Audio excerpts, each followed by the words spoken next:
Assalamualaikum warahmatullahi wabarakatuh. Ali bin Abi Thalib. Rasa-rasanya mendengar nama tersebut itu tidak asing ya untuk kita, sangat-sangat familiar. Ya, benar sekali. Ali bin Abi Thalib adalah khalifah sekaligus sahabat Nabi yang ada pada zaman Rasulullah. Nah, di sini saya Syafa Almaria dari Teknik Industri 2021 ingin ingin menjelaskan mengenai Ali bin Abi Thalib. Bismillahirrahmanirrahim. Sejak kecil, Ali bin Abi Thalib tinggal bersama Nabi Muhammad SAW. Ia dititipkan oleh ayahnya Abu Thalib ketika masa panceklik menyerang Mekah. Saat itu, Abu Thalib sedang mengalami krisis ekonomi. Anak-anaknya ia titipkan kepada anggota keluarga besarnya yang lain. Anak bungsunya, Ali, jatuh ke tangan Nabi Muhammad SAW. Ali bin Abi Thalib lahir di daerah Hijaz, Jazirah Arab, 21 tahun sebelum hijrah atau 601 Masehi. Dalam buku Muhammad Sang Nabi, sebuah biografi kritis tahun 2011, karya Karen Armstrong menuliskan bahwa Ali mulai tinggal bersama Nabi Muhammad SAW di usia 5 tahun.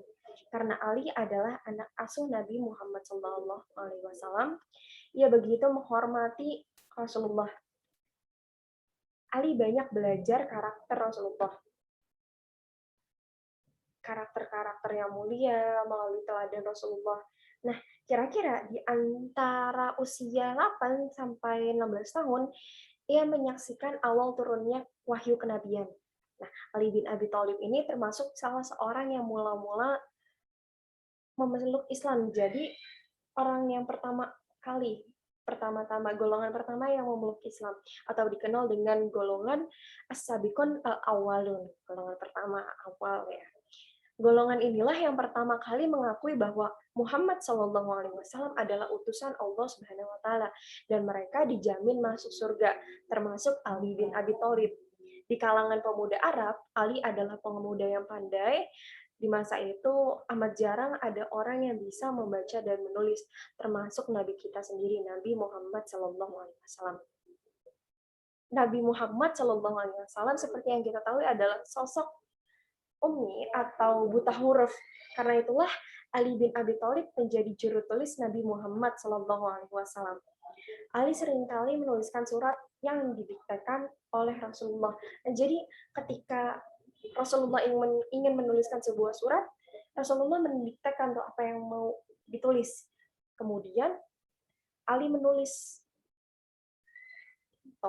Nah, karena kepandaiannya itu, Ali bin Abi Thalib mendapat julukan Babul Ilmi atau gerbang pengetahuan. Nah, salah satu cerita penting dalam Islam mengenai ketokohan Ali bin Abi Thalib adalah ketika ia menjadi tameng Nabi Muhammad SAW pada peristiwa hijrah. Keren banget kan? Ketika itu, umat Islam masih merupakan kelompok minoritas dan lemah di Mekah. Karena terus mendapatkan gangguan dari kaum kafir, dicemooh, kemudian mereka pada saat itu tentunya Islam didakwahkan secara diam-diam. Nah, pada saat itu mereka merencanakan hijrah ke Yastrib atau Madinah. Semua rombongan sudah berangkat, kecuali Nabi Muhammad SAW, Abu Bakar, dan Ali bin Abi Thalib. Pada malam keberangkatan hijrah, rumah Rasulullah SAW ini dikepung orang-orang kafir Quraisy untuk membunuh beliau. Saat itu, Ali bin Abi Thalib berperan menggantikan Nabi Muhammad SAW di tempat tidurnya. Tindakan itu bertujuan untuk mengelabui para pengepung rumah Rasulullah. Orang-orang kafir menyangka bahwa itu Nabi Muhammad SAW masih tidur, berbaring di tempat tidurnya. Padahal sebenarnya beliau menyelinap berangkat hijrah bersama Abu Bakar. Yang berbaring di tempat tidurnya tidak lain dan tidak bukan adalah Ali bin Abi Thalib. Setelah masa hijrah, Ali bin Abi Thalib menikah dengan putri Rasulullah SAW, Siti Fatimah Az-Zahra. Ia sangat mencintai istrinya, tentu. Sampai-sampai ia tidak menikah dengan perempuan lain ketika Fatimah masih hidup. Kemudian setelah Fatimah meninggal, barulah Ali menikah dengan perempuan-perempuan lain, mencakup Ummu Bani binti Haram, Laila binti Mas'ud, Asma binti Umais, Sahbah binti Rabi'ah, Umammah binti Abil Ash, Haula bin Ja'far, Ummu Sa'id binti Urwah, dan Mahabbah binti Imrul Qais. Dan istri-istrinya itu Ali bin Abi Thalib memperoleh 23 anak, terdiri dari 15 anak laki-laki dan 18 anak perempuan. Dilansir dari laman UGM, dijelaskan bahwa sejumlah ciri-ciri fisik Ali bin Abi Thalib, yakni dari perawakannya, ia memiliki tinggi sedang, tidak terlalu tinggi dan tidak terlalu pendek, perutnya agak menonjol, lehernya berisi, kedua tangannya itu berotot. Sementara itu wajahnya tampan, matanya besar, dan jenggotnya tuh lebat. Kepalanya botak dan berambut di pinggir kepala. Nah, kulit Ali bin Abi Thalib ini tergolong amat gelap. Usai meninggalnya Nabi Muhammad SAW, Ali bin Abi Thalib merupakan sosok penting, sangat penting dalam pemerintahan Islam. Selepas kekuasaan politik bergulir dari Abu Bakar Umar bin Khattab, Utsman bin Affan, tumpuk kehalifan jatuh ke pundaknya Ali bin Abi Thalib. Kemudian resmi menjadi khalifah keempat pada 35 Hijriah. Ia berkuasa sekitar 5 tahun, sejak 35 hingga 40 tahun Hijriah atau 655 hingga 660 Masehi. Nah, setelah pengangkatannya sebagai khalifah, pasca terbunuhnya Utsman, Ali bin Abi Thalib itu berusaha keras untuk memulihkan keamanan yang tidak kondusif. Dijelaskan bahwa pengangkatan Ali berada dalam kondisi yang amat sulit. Stabilitasnya tidak terjamin menyebabkan Ali mengalami berbagai kesulitan yang tidak sedikit. Beratnya tugas pemerintahan, Ali harus mengambil banyak banget kebijakan. Di antara langkah-langkah yang perlu dilakukan oleh Ali adalah, yang pertama, memberhentikan sebagian besar gubernur yang diangkat pendahulunya, yaitu Utsman bin Affan. Kemudian menggantinya dengan tokoh-tokoh lain. Pemberhentian itu kelihatan bertujuan untuk menggambarkan mengamankan kekhalifahannya.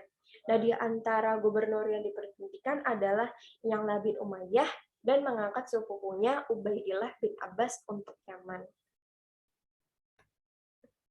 Nah, kemudian Ali memberhentikan Abdullah bin Amir al-Hadrami, gubernur Basrah, dan menggantinya dengan Utsman bin Hunayf.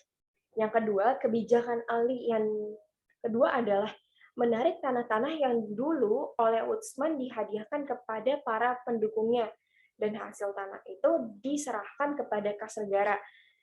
Kebijakan ini didasarkan atas kepribadian Ali.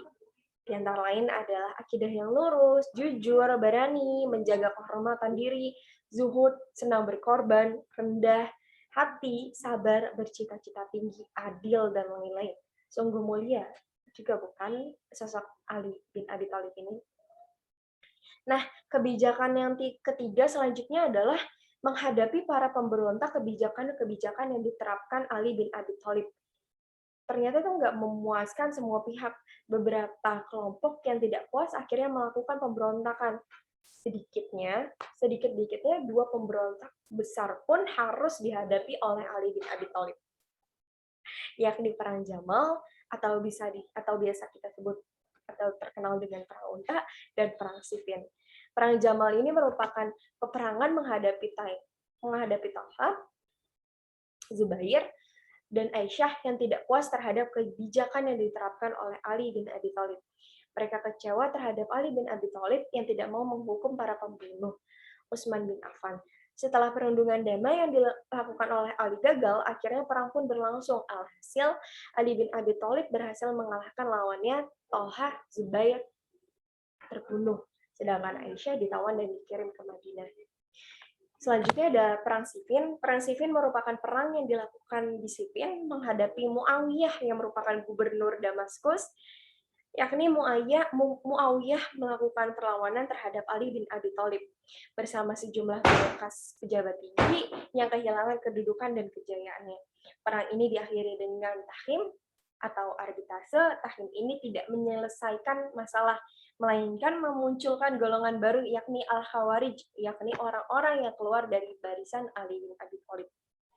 Pada masa pemerintahan Ali bin Abi Thalib, umat Islam terpecah menjadi 3 kelompok, yakni Muawiyah, Syiah, dan Al-Khawarij. Pada 20 Ramadan 40 Hijriah 660 Masehi, Ali terbunuh oleh salah satu anggota kelompok Khawarij, Ibnu Muljam. Nah, Ali bin Abi Thalib ini meninggal pada Ramadan 40 Hijriah ketika sholat di Masjid Agung Kufah.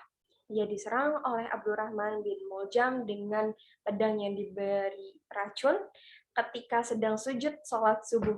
Abdurrahman bin Muljam menusuk Ali bin Abi Thalib, yang berakhir dengan meninggalnya khalifah keempat ini, sekaligus penutup kekhalifahan Rasyidin. Sekian teman-teman, pemirsa semua, kisah Ali bin Abi Thalib, khalifah pada masa setelah Rasulullah SAW, setelah Utsman bin Affan. Ali merupakan sosok yang berakhlak mulia karena Ali sejak kecil melihat dan meneladani akhlaknya Rasulullah. Semoga dari yang saya sampaikan tadi bermanfaat, dan tentunya pasti bermanfaat jika kita menerapkan hal-hal yang baik dari Ali bin Abi Thalib. Sekian, wassalamualaikum warahmatullahi wabarakatuh.